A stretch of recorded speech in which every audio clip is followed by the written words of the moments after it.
నమస్కారం. నమస్కారం. వ్యూస్ ఛానల్కి స్వాగతం. ఒకటి భలే సరదాగా ఒక విషయం మాట్లాడుకుందాం అనిపిస్తుంది ఇవాళ. చెప్పు. మనం ఇప్పుడు నీకు ఈ చీర చూస్తాను. ఈ చీర బాగుందంటే నువ్వేం చెప్తావు చెప్పు ఫస్ట్. ఈ చీర నాకు మన చెల్లి బుజ్జి పెట్టింది. ఇది వాళ్ళ అబ్బాయి తాంబూలాలప్పుడు, అదే మన సిద్ధుగాడి తాంబూలాలప్పుడు నాకు సరే ఈ బ్లూ కలర్ అది బాగుందిలే అని నేను ఈ చీర తీసుకున్నాను అప్పుడు. అయితే ఇప్పుడు దీన్ని ఏమంటారు, పెట్టుబడి చీర అంటాం. కరెక్టే. పెట్టుబడి చీర అనేది ఎలా ఉండాలి? ఇప్పుడు నీకు ఎలాగో పెట్టుబడి, కట్టుబడి ఇది. అదే అందుకే అది చెప్తూ కానీ అందుకే నాకు కూడా అలాగే ఇది మేనత్త చీర పెట్టింది, అలాగే ఇద్దరివి పెట్టిన చీరలు. కరెక్ట్. నేను ఇది 10 ఏళ్ల క్రితం పెట్టించుకున్న చీర ఈ రోజు కూడా కడుతున్నా. సరే నువ్వు పెట్టించుకుని ఒక 6 నెలలు అవుతుంది, నువ్వు కట్టుకుంటున్నావు. అయితే ఇక్కడ మనం ఒక విషయం మాట్లాడుకోవాల్సింది, ఒకప్పుడు బ్లౌజ్ బిట్ గురించి మాట్లాడుకునేవాళ్ళం. అవును. ఎలా ఎవరింటికైనా పెడితే బొట్టు పెట్టి బ్లౌజ్ బిట్ ఇచ్చేవారు. సరే మంచిగా ఇచ్చేవారు, ఒకప్పటి మాట చెప్తున్నాను. కుట్టించుకునేవారు, అది మ్యాచ్ అయినా అవ్వకపోయినా. ఇప్పుడు ఏం జరుగుతోంది చెప్పు. పెట్టుబడి అనే దానికి అర్థం మారిపోయింది. ఎకనామిక్స్లో పెట్టుబడి అంటే ఇన్వెస్ట్మెంట్ అనమాట. క్యాపిటల్ అంటాం మనం. అంటే క్యాపిటల్ గూడ్స్ అని వేరే, అది అంటే ఏమని చెప్తాను నీకు సరిగ్గా చెప్పాలి అంటే, ఫిక్స్డ్ క్యాపిటల్, ఫ్లెక్సిబుల్ క్యాపిటల్ అండి. అంటే పదే పదే ఇన్వెస్ట్ చేసేది ఒకటి. ఇప్పుడు సపోజ్ ఈ కెమెరా ఉంది, లేకపోతే ఇక్కడ చైర్స్ ఉన్నాయి, లేదా ఒక ఇల్లు ఉంది, ఫ్యాన్ ఉంది, ఇవన్నీ ఫిక్స్డ్ క్యాపిటల్ అనమాట. మనకి ఒకసారి కొంటే మళ్ళీ దాన్ని కొనక్కర్లేదు అని అర్థం. ఫ్లెక్సిబుల్ అన్నది ఏంటి, సపోజ్ దాని మీద మళ్ళీ మళ్ళీ ఇప్పుడు సున్నాలు వేయిస్తూ ఉండాలి, లేదా బెడ్షీట్స్ మారుస్తూ ఉండాలి, అట్లా ఉండేదాన్ని ఫ్లెక్సిబుల్ క్యాపిటల్ అంటాం అనమాట. అంటే మళ్ళీ మళ్ళీ దాని మీద ఇన్వెస్ట్ చేస్తూనే ఉండాలి అని. అట్లా ఇప్పుడు పెట్టుబడి అంటే ఏమైందంటే, అసలు షాపుల్లోనే పెట్టుబడి చీరలు అంటాడు. కరెక్ట్. అనగానే అర్థం ఏంటి అంటే, ఒక్కసారి మనం కొని ఎవరికైనా పెడితే వాళ్ళు ఇంకొకళ్ళకి అట్లా వెళ్ళి మన దగ్గరికి వస్తుంది. ఒకసారి నాకు అది అయింది. అంటే నాకెవరో పెడితే సడన్ గా నాకు ఇంటికి ఎవరో వచ్చారు, పెట్టాల్సి వచ్చింది. ఆ రోజు సండే, షాప్కి వెళ్ళడానికి లేక ఈ చీర నేను వాళ్ళకి పెట్టేశాను. అనుకోకుండా మా తోటకోడలు వాళ్ళ ఇంటికి వెళ్ళినప్పుడు వాళ్ళు మరి పాపం అవకాశం లేదేమో అదే చీర తనకి పెట్టారు. ఆ తర్వాత ఏదో ఇంట్లో చిన్న అకేషన్ చేసి వాళ్ళు ఏదో వ్రతం చేసుకుని, అక్కయ్య గారండి నేను మీకు చీర పెట్టాలనుకున్నాను అని మళ్ళీ ఆ చీర నాకే పెట్టింది. చూడగానే నాకు నవ్వు వచ్చింది. నాకు పెట్టిన చీర మళ్ళీ తిరిగి నా దగ్గరికే వచ్చింది. అంటే అది అలా. ఇక్కడ ఇప్పుడు ఇంకొకటి కూడా చెప్పాలి మనం. ఈ పెట్టుబడి చీరలు అనేది నువ్వు అన్నట్టుగా మామూలుగా అయితే మనకి ఏమని చెప్తారంటే, నువ్వు ఒక పెళ్ళి అనుకుందాం మనం జనరల్గా. పెళ్ళికి నువ్వు పట్టు చీర కొనుక్కుంటావు, నీ వియ్యపురాలకి పెట్టుకుంటావు, నీ తోటికోడలకు పెట్టుకుంటావు, లేదా నీ ఆడపడుచులకి నీ వాళ్ళకి అందరికీ పెట్టుకుంటావు. బాగానే ఉంది. పిలిచినప్పుడు ఎవరైనా వాళ్ళ దూరం నుంచి మన ఇంటికి వస్తే పెట్టుబడి చీరలు అని పెట్టి నిజంగా అవి వాళ్ళు ఒక్కసారి కూడా కట్టలేరు. ఎందుకు మనం అలాంటివి పెట్టడం? అసలు ఎప్పుడు నాకు అదే ప్రశ్న, ఎవరి దగ్గరికైనా వెళ్ళి చీర పెడితే పెట్టకపోతే బాగుండు అనిపిస్తాం. కరెక్ట్. పెట్టుబడి చీర చెప్పు. చాలా మందికి అదొక పెద్ద సమస్య అయిపోయింది. మనకేమవుతుందంటే కొన్నిసార్లు ఎవరైనా అలా పెడితే మనకి ఇష్టం లేదు కాబట్టి ఆ చీర మనం ఎవరికి పెట్టలేకపోతున్నాం. కరెక్ట్. అది దాన్ని పారేయలేము, ఎవరికి ఇవ్వలేము. ఈవెన్ పనిమ్మాయికి ఇచ్చినా ఊరుకోదు, ఎందుకంటే వాళ్ళ స్టాటస్ పెరిగిపోయింది. అది ఉంది. ఒక్కొక్కసారి ఎవరికి ఇచ్చేలా ఉండట్లేదు, ఒక్కొక్కసారి చిరిగిపోయిన వస్తున్నాయి. ఫ్యాక్ట్. అసలు తయారు చేసేవాడు ఎందుకు చేస్తున్నాడు అంటే వాడి వ్యాపారం అంతే. నేనైతే ఒకటే మాట అంట, పెట్టుబడి చీర అంటే అది నువ్వు అన్నట్టుగా ఇది కట్టుబడి అన్న. మన ఇద్దరం కూడా ఎవరో పెట్టిన చీరలే ఏడాది 4-10 ఏళ్ళు అయినా కట్టామంటే ఏంటంటే కట్టుకునేలా ఉండాలి, లేదా పెట్టడం మానేయాలి. పిలిచిన అతిథిని నేను ఇప్పుడు కరెక్ట్గా నాకు గుర్తొచ్చింది ఏం మాట్లాడాలనుకున్నాను అనేది. పిలిచిన అతిథి దేవుడితో సమానం. ఇక్కడ మనం ఒక 4 విషయాలు దీని నుంచి, పెట్టుబడుల నుంచి ఒక విషయంలో మాట్లాడుకున్నాం. మన భారతీయులకి ఏంటంటే మాతృదేవోభవ, పితృదేవోభవ, ఆచార్య దేవోభవ, అతిథి దేవోభవ. ఇది అందరికీ తెలుసు, కొత్త విషయం చెప్పట్లా. అంటే నలుగురు మనకి దేవుడితో సమానం. నువ్వేం చేస్తున్నావు, నీ తల్లికి అమ్మ పెద్దదైపోయిందిలే అని అమ్మకి పనికొచ్చే చీర పెట్టవు. ఎందుకంటే తల్లి పెద్దదైపోయింది అంటే అయిపోయింది, ఆవిడతో మనకి పని అయిపోయింది, చేయించుకోవడం. తండ్రికి విలువ పోతుంది. తండ్రి పాపం జనరల్గా ఏంటంటే మనకి ఎందుకో తెలియదు కానీ మగవాళ్ళు ఎప్పుడు డిపెండెంట్గానే ఉంటారు. ఇప్పుడు మనం దేవుళ్ళగా భావించే తల్లిదండ్రుల్ని అంటే డస్ట్బిన్ లాగా చూసేస్తున్నాం. అయిపోయింది. ఇప్పుడు నువ్వు అన్నట్టుగా మూడోది దేవుడి చీరలు అమ్ముతారు 4 మీటర్లు 3 మీటర్లు. నిజంగా పాపం అనకూడదు కానీ ఒకప్పుడైతే దేవుడి చీరలు అంటే పురోహితులు తీసుకెళ్లి వాళ్ళ భార్యలకు ఇస్తే కట్టుకునేవారు. ఇప్పుడు ఎలా ఉంటున్నాయి చెప్పు నువ్వు? లేదు, అది కూడా మళ్ళీ అమ్మేసి అదే షాప్ లో మళ్ళీ కొంటున్నారు. మళ్ళీ అక్కడే అసలు మెయిన్ ఏంటంటే మనకి ఒకటి చెప్పేవారు, మనం ఏది అయితే ఇస్తామో మళ్ళీ అదే అన్నది ఒకటి ఉంది. దానికి మనకి చాలా ఎగ్జాంపుల్స్ చెప్తారు. అలాగే భగవంతుడికి ఇచ్చేటప్పుడు పచ్చటి పండు ఇవ్వండి, మళ్ళీ మీకు అలాంటి పండు లాంటి బిడ్డనిస్తాడు. నువ్వు పుచ్చుతో పురుగుతో ఇస్తే నీకు అలాంటి గుడ్డివాడో గుడ్డివాడో అంటే అలా చేసినంత వల్ల జరిగింది అంటే అలా చెప్తే మంచి చేస్తారు అని మనకి ఎప్పుడు మంచి దారిలో నడిచేలాగా చెప్పేవారు.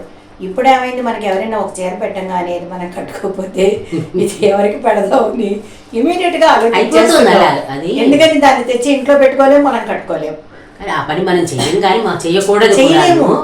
అది ఆలోచించి ఇప్పుడు సపోజ్ నువ్వు 300 పెట్టే కొనాలనుకున్నావు, 300కి సరిపడా వస్తువు ఏది వస్తుందో అదే లేదు, అసలు వద్దు లేకుండా అసలు అది లేకపోయినా పర్లేదు, ప్రేమగా మాట్లాడండి. ఇంటికి వచ్చిన వాళ్ళకి ఒక గ్లాస్ పెట్టడం, మీకు చేతనైంది ఏదో పండి పూర్వం హాయిగా పళ్ళు ఇచ్చేవారు. అందుకని ఇప్పుడు దేవుళ్ళు అనుకున్న దాంట్లో అందుకని చెప్తున్నా, ఎవరినైతే దేవుళ్ళుగా భావిస్తున్నామో వాళ్ళకి మనం ప్రసాదాలు నైవేద్యాలు పెట్టకుండా పనికిరాని వస్తువులు ఇస్తున్నట్టు లెక్క. ఇప్పుడు మనం అనుకున్నట్టుగా ఆచార్య దేవోభవ, గురువుల్ని ఎవరు గౌరవిస్తున్నారు? అసలు గురువుకి ఇప్పుడు గౌరవం లేదు. భయపడుతున్నారు పిల్లల్ని చూసి. ఒకప్పుడు మనకి గురువు అనే దానికి గురుదక్షిణ చెల్లించుకునే దానికి కౌత్సుడు వరతంతుడు అనే కథ రఘుమహారాజు టైంలో ఆ వరతంతు గురువు అంటే కౌత్సుడు గురువు గారికి దక్షిణ చెల్లించడానికి గురుదక్షిణ చెల్లించడానికి అడిగితే బతిమాలు అడిగితే గురువు గారు ఇంకా చిరాకు పడి ఏం చెప్పలేక 14,000 బంగారు నాణ్యాలు కావాలని అడిగితే అలాగే తెస్తానని చెప్పి బయలుదేరెళ్ళి రఘుమహారాజు దగ్గరికి వెళ్ళి ఈ విషయం చెప్తే ఆయన బంగారు వర్షం కురిపించి ఇచ్చి పట్టుకెళ్ళమని ఇస్తాడు. అంటే గురువుకి ఎంత పవిత్రంగా సేవ చేశారు కాబట్టి ఈ రోజు కూడా ఆ శిష్యుడి గురించి చెప్పుకుంటున్నాం మనం. కృష్ణుడు సాందీపుడిని అడిగి తన బిడ్డ ప్రాణాన్ని నేను రక్షిస్తానని చెప్తాడు. అంటే ఇవన్నీ ఇప్పుడు సాధ్యం కాకపోవచ్చు కానీ అంత చేయమనట్లా గురువుగా చూడమంటున్నారు. దేవుడితో సమానమని ఎవరెవరిని చెప్తున్నారు, చంపేస్తున్నారు, కొట్టేస్తున్నారు, బెదిరిస్తున్నారు. అందుకని గురుదేవో భవ, నీకు నచ్చిన గురువు గారికి అంటే గురువు గారు కూడా గురువు లక్షణాలు ఉండాలి. అక్కడ ఆ మాట కూడా ఉండాలి. గురువు తప్పుడు ప్రవర్తనతో ఉండి ఆ కీచకుల్లాగా ప్రవర్తిస్తే చితకొట్టాలి, అది ఎప్పుడైనా ఒప్పుకుంటాం మనం. వాడు గురువే కాదు అసలు అది. అందుకని గురువుకి గురుదేవో భవ, అతిథి దేవో భవ. మనం ఈ పెట్టుబడి నుంచి ఇక్కడ దాకా వచ్చాము. అంటే ఎవరినైతే మనం దేవుళ్ళుగా భావించాలో నిజంగా ఆలోచించు. మనకి ఇచ్చే అవకాశం ఇస్తున్నాడు అతిథి. అవును, కరెక్ట్. ఎవరికి పెడతావు? లేకపోతే నువ్వు ఎన్నెన్ని కొనుక్కుని ఉంచుకుంటావు? బలిచక్రవర్తి నేను విష్ణుమూర్తికి ఇచ్చే అవకాశం వచ్చింది అని మొత్తం ఇచ్చేసాడు, తెలిసిన మొత్తం ఇవ్వక్కర్లేదు. కానీ ఇలా పనికిరానివి పెట్టి మనం ఇంటికి వచ్చి తిట్టుకుంటాం. అలాగే ఇంకొకరికి ఇస్తే మనలాగానే తిట్టుకుంటారు అన్న చిన్న కాన్సెప్ట్ ఉంటే కనుక. అలాగే చాలా మంది పెట్టేటప్పుడు నువ్వన్నట్టే అస్మదీయులు తస్మదీయులు, మన వాళ్ళకైతే ఒకలాగా వాళ్ళకైతే ఒకలాగా పెడితే అందరికి ఒకేలాంటిది పెట్టాలి. అవతల వాళ్ళు మనకి పెట్టకపోయినా మనం బాధపడతాం. ఇవన్నీ చాలా సెన్సిటివ్ ఇష్యూస్. అందులో ఆడవాళ్ళకి ఇలాంటివన్నీ చాలా పడతాయి అన్నమాట. వీటితో పాటు చూడు, ఇంకో విషయం గుర్తు తెచ్చుకో, నువ్వు చీరతో పాటు పసుపు కుంకాలని పెట్టిస్తున్నాయి. ఒక్కపడి పొట్ల అసలు పసుపు కుంకం రాసుకోవాల్సి వస్తుంది. అందులో పసుపు ఉందా కుంకుమ ఉందా అని. నిజంగా పూర్వం ఏం చేసేవారు గుర్తుందా? అవి నిండా పెట్టాలి అని కట్టించేవారు, ప్యాకెట్లు కట్టేవారు. వీటితో పాటు ఇంకొకటి కూడా ఎలాగో ఈ సందర్భం వచ్చింది కాబట్టి చెప్పుకుందాం మనం. నోవులు చేస్తారు, 16 ఫలాలు నోవు. యాక్చువల్గా ఈ నోవులు ఇవి చేసేటప్పుడు కూడా వాళ్ళు ఒకటే చెప్తారు, బీద వాళ్ళకి ఇవ్వండి. మన ఉద్దేశం ఏంటి అంటే మన హిందూ ధర్మం లేదా భారతీయ సంస్కృతిలో మనం ఏది చేసినా బీద వాళ్ళకి చెయ్యాలి. ఎందుకంటే వాళ్ళని పైకి తీసుకురావాల్సిన బాధ్యత అంత సమానంగా చేయడానికి అది డబ్బులున్న వాళ్ళకు ఉంది. కాబట్టి నీ డబ్బుల్ని వృధా చేయకుండా ఇలా చెయ్యని చెప్పారు. అందుకే అవన్నీ ఆరోగ్యకరమైనవి ఇస్తున్నాం. ఆరోగ్యకరమైన ఇప్పుడు నిజంగా అందుకే చెప్పింది నేను. ఎందుకని అంటే ఇప్పుడు పనస పళ్ళు ఉంటాయి 16 పళ్ళు, ఆ పెద్ద గుమ్మడి పళ్ళు. ఈ పెద్దవి చూస్తే బయట వాళ్ళకి ఇవ్వబుద్ధి అవ్వదు. ఇంకెందుకు చెప్పు నో చేసుకోవడం. అని పూర్వం అలాగే ఇచ్చేవారు. ఇప్పుడంటే మన అమ్మకి తీర్చేసుకుందాం అని అనుకుంటున్నారు తప్ప అది పూర్వం ప్రతి కథలో ఉద్యాపనలో చెప్తూ ఉంటారు, బీద వాళ్ళు అని మెన్షన్ చేస్తారు. డబ్బున్న వాళ్ళకి ఇమ్మని చెప్పలేదు, ఎందుకంటే ఉన్నవాడు పంచుకుంటే ఎలాగ లేని వాడికి ఇవ్వాలి. మనకి ఓ పద్యంలో చెప్తాడు, వర్షం వచ్చి పొలం మీద పడితే ఉపయోగం కానీ సముద్రంలో పడితే ఉపయోగం ఏంటన్నాడు. మంచి ఎగ్జాంపుల్. అదే విధంగా నువ్వు డబ్బున్న వాళ్ళకి తీసుకెళ్ళి ఇచ్చి వదిన గారు చేసుకుంది అని చెప్పుకునే కంటే అదేదో లేని వాళ్ళకి ఇవ్వండి, లేని వాళ్ళకి ఏడుకోరు చెత్త చేరిద్దాం అనుకుంటారు. అలా చెయ్యదు. అంతే. నేను ఈ మధ్యన మంచిది ఇవ్వండి. ఒక అమ్మాయితో ఇంటర్వ్యూ చేసినప్పుడు అమ్మాయి అదే చెప్పింది, లేనివి ఎందుకండి, పాడైపోయినవి చిరిగిపోయినవి ఎందుకండి, కొత్తది ఇవ్వలేరా అని అమ్మాయి అడిగితే ఆలోచించాలనిపించింది. నిజం. మనం ఎప్పుడైనా మందికి ఇవ్వలేకపోవచ్చు, చాలు ఇంకొకళ్ళకి ఇస్తారు సరిపోతుంది. అందరూ ఉన్న వాళ్ళకే ఇస్తే ఇదిగో అంత మంచి వర్షము సముద్రంలో పడితే ఏమీ ఉపయోగం ఉండదు. అదే ఎండిపోయిన భూమి మీద పడితే అక్కడ మొలకలు వస్తాయి. అది ఎగ్జాంపుల్ గా గుర్తు పెట్టుకోవాలి. ఎప్పుడైనా సరే మనల్ని ఎవరిని దేవుళ్ళుగా భావించాలో, దేవుడికి అంటే దేవుళ్ళుగా భావించడానికి దేవుడికి అన్యాయం చేస్తున్నప్పుడు మర్చిపోయాను. ఇప్పుడు ఒకటి గుర్తొచ్చింది నాకు. రావికొండలరావు గారితో ఒకసారి ఒక చిన్న కార్టూన్, అది ఒక స్కిట్ లాంటివి చూసినప్పుడు, పూజ చేస్తాం కదా, వాళ్ళు ఏంటి ఇది పుష్పం సమర్పయామి, పత్రం సమర్పయామి అన్నీ అన్నప్పుడల్లా 4 అక్షంతలు వేస్తూ ఉంటారు. అన్నీ అయిపోయాక దేవుడు వచ్చి ఏం వరం కావాలో కోరుకోమంటే నాకు పెద్ద బిల్డింగ్ కావాలి అంటే దేవుడు కూడా అక్షంతలు వేసి బిల్డింగ్ సమర్పయామి అన్నట్ట. ఇదేమిటి భగవంతుడా అని అడిగితే, అవును నువ్వు అన్నిటికీ అక్షంతలు వేసేసి సమర్పయామి అనో, నేను కూడా అంతే అన్నట్ట. నాకు అది సడన్ గా గుర్తు వచ్చింది. నిజంగానే మనం దేవుడికి ఇలాగే చిన్న చిన్న చీరలు పెట్టి చిన్న చిన్న పనికిరానివన్నీ పెట్టి చేస్తే మనకు కూడా అలాగే ఇస్తాడనేది నమ్మాలి. మనం నది దగ్గరికి వెళ్ళాము, గ్లాస్ తీసుకెళ్తే గ్లాస్ నీళ్ళే వస్తాయి, చెంబు తీసుకెళ్తే చెంబు నీళ్ళు వస్తాయి, బిందె పట్టుకెళ్తే బిందె నీళ్ళు వస్తాయి. అట్లాగే నువ్వు చేసేది కూడా భగవంతుడికి నీ హృదయాన్ని సమర్పించమన్నాడు. భక్తి మార్గాల్లో కూడా రకరకాల భక్తులు చెప్తాడు, అందులో నీ హృదయాన్ని సమర్పించు, ఆయనే నీకేం కావాలో ఇస్తాడు. అంతే తప్ప నువ్వు తక్కువ ఇచ్చి నీకు ఎక్కువ, అంటే తక్కువ నోళ్ళు వచ్చి ఎక్కువ ఫలం అని చెప్తూ ఉంటావు. కుదరదు. నువ్వు చన్నీళ్ళు తీసుకెళ్తే చల్లగానే ఉంటాయి, వేడి నీళ్ళు తీసుకెళ్తే వేడిగానే ఉంటాయి. అలాగే నువ్వు చేసేది పాపం పుణ్యం అనేది అన్నీ నువ్వు కనబడలేదు అనుకుంటావు. ఇది భగవంతుడు అన్నీ చూస్తూ ఉంటాడు అనుకోవాలి. దానికి ఒక చిన్న ఎగ్జాంపుల్ చెప్తాను. ఓ గురువు గారు ఇలాగే చెప్తాడు, భగవంతుడు సర్వాంతర్యామి అని చెప్తాడు పిల్లలకి. చెప్పి అందరికీ తలో అరటిపండు ఇచ్చేసేసి ఒరే ఎవ్వరు చూడకుండా తిండ్రెండిగా అంటారు. ఒకటి గదిలోకి వెళ్ళి తలుపులు వేసుకుని తింటాడు, ఒకడేమో దుప్పటి వేసుకుని తింటాడు, ఒకడేమో అడవిలో దుకెళ్ళిపోయి తింటాడు. అలా రకరకాలుగా తినేస్తారు. ఒకడు మాత్రం తినకుండా వస్తాడు. ఏంట్రా అంటే, గురువు గారు నేను ఏ మూలకి వెళ్ళినా నాకు దేవుడు కనిపిస్తున్నాడు, ఆయన కనపడకుండా తినలేకపోతున్నాను అన్నాడు. అట్లాగే నువ్వు చేసే ప్రతి పాపం, ప్రతి మంచి పని భగవంతుడు రాస్తాడు. అది చిత్రగుప్తుడు రాస్తాడా, యమధర్మరాజు రాస్తాడా తర్వాత విషయం. కానీ మన్ని పైనుంచి ఒకటి కంట పెడుతూ ఉంటాడు అన్నది గుర్తుపెట్టుకుంటే మనిషి సత్ప్రవర్తనలో ఉంటాడు. ఇప్పుడు భయం పోయింది, సైన్స్ అన్న భయం లేదు, ఏమి లేదు. దేవుడు నమ్మద్దు, అదే చెప్తాం. పోనీను దేవుడు లేడు, వదిలేసి. మంచి చెడు ఉన్నాయి. మంచి చెడు తల్లిదండ్రులు మనకి జన్మనిచ్చారు కాబట్టి తల్లిదండ్రుల రుణం తీర్చుకోవాలి. భగవంతుడు కాకపోతే ఋషి అంటాం మనం, ఋషి రుణం తీర్చుకోలేము. ఈ రుణాలు తీర్చుకోలేని రుణాలు ఉంటాయి మనకి. అందుకని కనీసం చిన్న చిన్నవి తల్లిదండ్రులు చూడమని చెప్పాల్సి వస్తుంది. ఇప్పుడు ఇందాక మనం అనుకున్నట్టుగా సరైన ఆహారం తినండి అని చెప్పాల్సి వస్తుంది, నవ్వండి అని చెప్పాల్సి వస్తుంది, నడవండి అని చెప్పాల్సి వస్తుంది.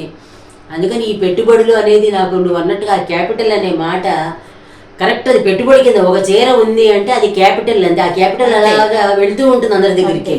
నేను నీకు పెడతాను, నువ్వు ఇంకొకరికి పెడతావు, వాళ్ళు ఇంకొకరికి పెడతారు, తిరిగి తిరిగి మళ్ళీ నా దగ్గరికి రావచ్చు. అది ఇంతకంటే పెట్టకపోవడం నయం. అది ఏంటంటే అలా చేయడం వల్ల మనం ఏవైతే రిసోర్సెస్ అని చెప్పుకుంటున్నామో అవన్నీ వృధా అవుతున్నాయి, అంతే పోతున్నట్టు. అవి రైతు కష్టపడి పండిస్తున్నాడు, దేనికి పండిస్తున్నాడు? ఏదైనా ఉపయోగపడడానికి. అది నిరుపయోగంగా చేసేస్తున్నాం. అది మనం మానేసిన రోజున అందరు కట్టుబడి అంటాను. అందుకే నేను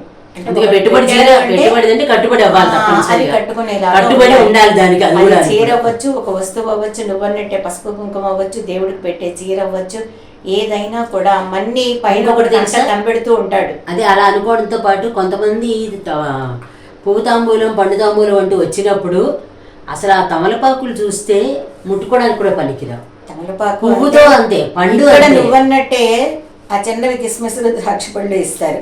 నిజానికి అది కాదు, పచ్చగా ఉన్న పండు ఒకటి ఎందుకు ఇవ్వాలి? ఆ ఒక్క పండు తింటే ఒకళ్ళ కడుపు నిండాలి. అవును, అది మన కాన్సెప్ట్.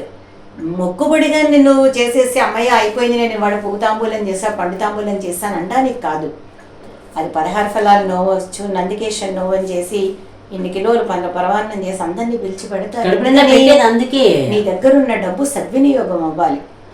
ఆ పరమార్థం పోయి ఇప్పుడు పెట్టాము అన్న పేరుకే తప్పించి కానీ ఆ పెట్టిన వస్తువు ఎవరికి పనికి రావట్లేదు. అలా కాకుండా మనం ఎలా అయితే పనికిరాంది ఏదైనా పెడితే మనం తిట్టుకుంటామో దాన్ని ఇంకొకరికి పెట్టకుండా మనం కనీసం మనం పెట్టేది మంచిగా పెడదాం, పెట్టగలిగితే. పెట్టలేకపోతే అప్పులు చేసి పెట్టక్కర్లేదు. అలా అని ఉన్నాయి కదా అని 4 వేసుకుని మెహర్బానీగా నేను చీర పెట్టాను అని అనిపించుకోవడం కూడా దండగా. అది పెడితే మనస్ఫూర్తిగా పనికొచ్చేది పెడదాం, లేకపోతే అయ్యో దండం పెట్టి ఊరుకుందాం ఎవరన్నా వచ్చిన వాళ్ళకి. అందుకని ఎవరినైతే దేవుళ్ళుగా భావిస్తున్నామో ఆ దేవుళ్ళని కాస్త దేవుళ్ళుగా పవిత్రంగా చూసి దేవుడికి కూడా సరిగ్గా పెట్టగలిగితే మనకి అప్పుడు కోరిన కోరికలు నెరవేరుతాయని కనీసం ఆశిద్దాం. అది అంతే. అది ఇప్పుడు మీకు నచ్చినట్టయితే మా వీడియో మీకు లైక్ చేయండి, షేర్ చేయండి, సబ్స్క్రైబ్ చేయండి.